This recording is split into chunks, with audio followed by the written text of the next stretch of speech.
Seorang hamba Tuhan misalnya, yang waktu modal dia punya ini punya itu dari persepuluhan karena dia tidak ada yang lain, tapi setelah sukses kemudian dia menyangkal persepuluhan, itu tidak fair itu.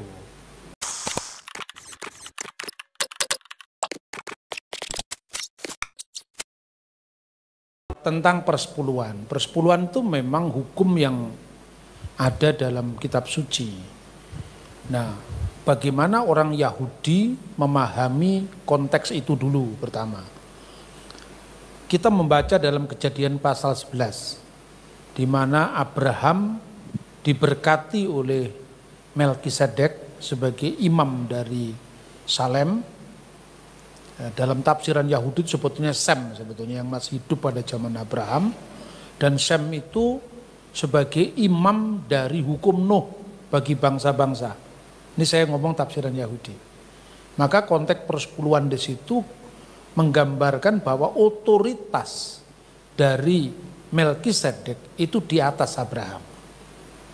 Artinya bahwa persepuluhan itu selain sebagai tanda keikhlasan hati untuk memberi demi pelebaran karya Tuhan, juga sebagai tanda bahwa dia berada dalam satu otoritas yang lebih rendah daripada yang diberi.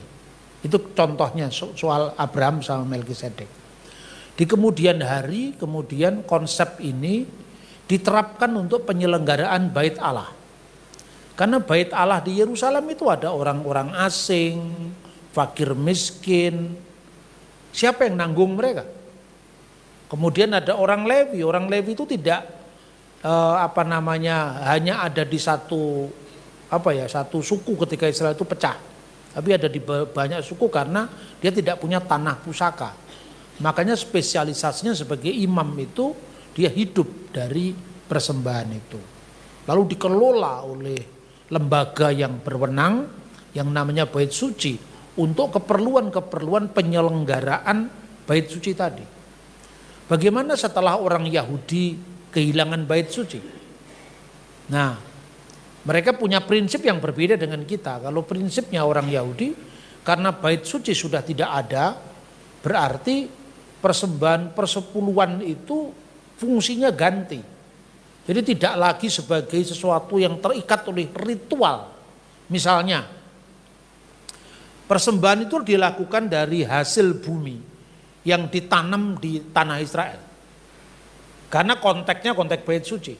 Nah sekarang kan sudah tidak seperti itu. Maka persembahan yang diberikan persembahan bukan lagi persepuluhan, tapi bisa lebih daripada itu.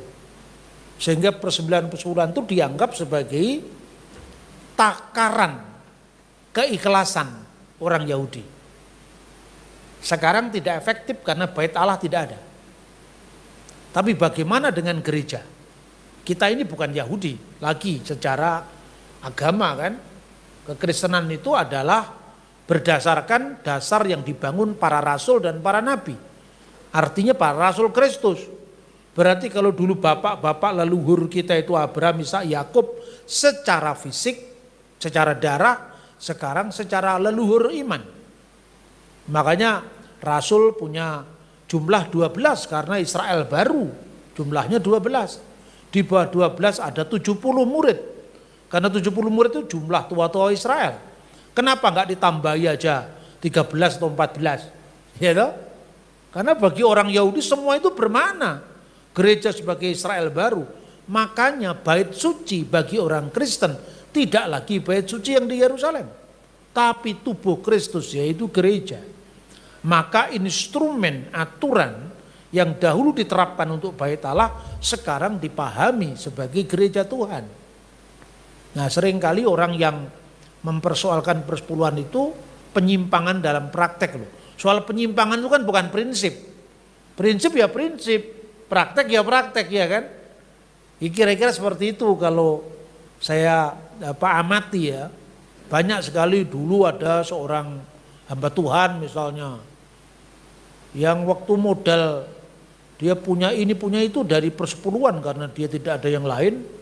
Tapi setelah sukses kemudian dia menyangkal persepuluhan, itu tidak fair itu. Gitu?